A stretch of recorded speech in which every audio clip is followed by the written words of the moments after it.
प्रधानमंत्री नरेंद्र मोदी ने भाजपा के वरिष्ठ नेता एवं पूर्व वित्त मंत्री अरुण जेटली की पहली पुण्यतिथि पर सोमवार को उन्हें याद किया और कहा कि उन्होंने कर्मठता पूर्वक देश की सेवा की।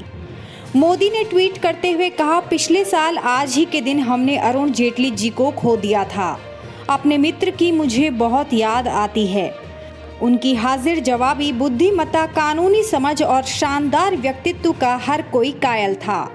जेटली का लंबी बीमारी के बाद 24 अगस्त 2019 को नई दिल्ली में निधन हो गया था। ट्वीट के साथ प्रधानमंत्री ने राजधानी के जवाहरलाल नेहरू स्टेडियम में पिछले साल जेटली की याद में आयोजित श्रद्धांजलि सभा में दिए अपने भाषण का वीडियो भी साझा किया। केंद्रीय गृह मंत्री अमित शाह, भाजपा अध्यक्ष जेपी नड्डा समेत पार्टी के अन्य नेताओं ने इस मौके पर जेटली को याद किया। नड्डा ने ट्वीट कर कहा, प्रखर नेता, विचारक, पद्म भूषण से सम्मानित पूर्व वित्त मंत्री स्वर्गीय अरुण जेटली जी की प्रथम पुण्यतिथि पर उन्हें शत शत नमन। राष्ट्र निर्माण में उनकी जन कल्याणकारी नीतियों एवं योजनाओं का अप्रतिम योगदान सदैव याद किया जाएगा। जेटली भाजपा के प्रमुख रणनीतिकारों में शुमार थे।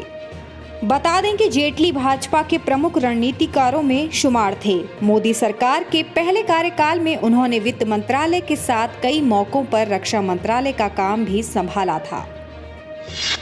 कांग्रेस वर्किंग कमेटी की बैठक से पहले कांग्रेस नेता राहुल गांधी ने नरेंद्र मोदी सरकार पर निशाना साधा। राहुल गांधी ने सोमवार सुबह रोजगार के मसले पर सरकार को घेरा और एक रिपोर्ट के जरिए सवाल खड़े किए। राहुल गांधी ने ट्वीट कर लिखा कि एक नौकरी पर 1000 बेरोजगार हैं, क्या कर दिया देश का हाल।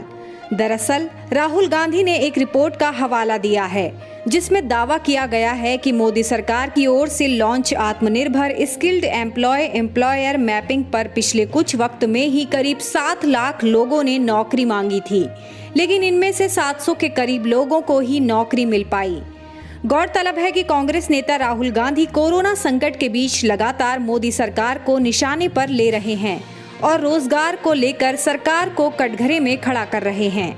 राहुल गांधी ने बीते दिनों भी अपने एक वीडियो संदेश में कहा था कि मैंने सरकार को पहले कोरोना को लेकर चेताया था, लेकिन हर किसी ने मेरा मजाक उड़ाया था।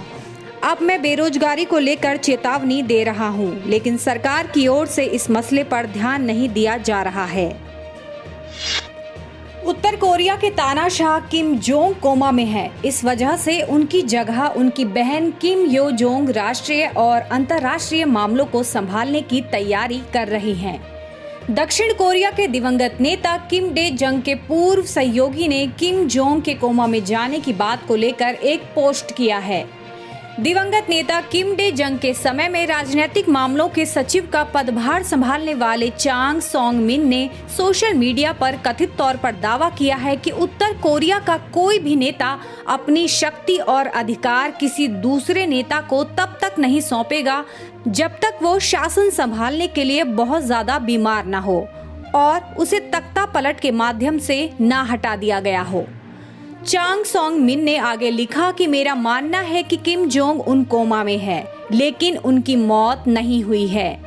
उत्तर कोरिया में एक पूर्ण उत्तराधिकारी संगठन का निर्माण नहीं किया गया है, इसलिए किम यो जोंग को सामने लाया जा रहा है। ऐसा इसलिए क्योंकि लंबे समय तक पद को खाली नहीं रखा जा सकता। चांग ने दावा किया है कि चीन के एक स्रोत से जानकारी मिली है कि किम बेहोश और निष्क्रिय हैं।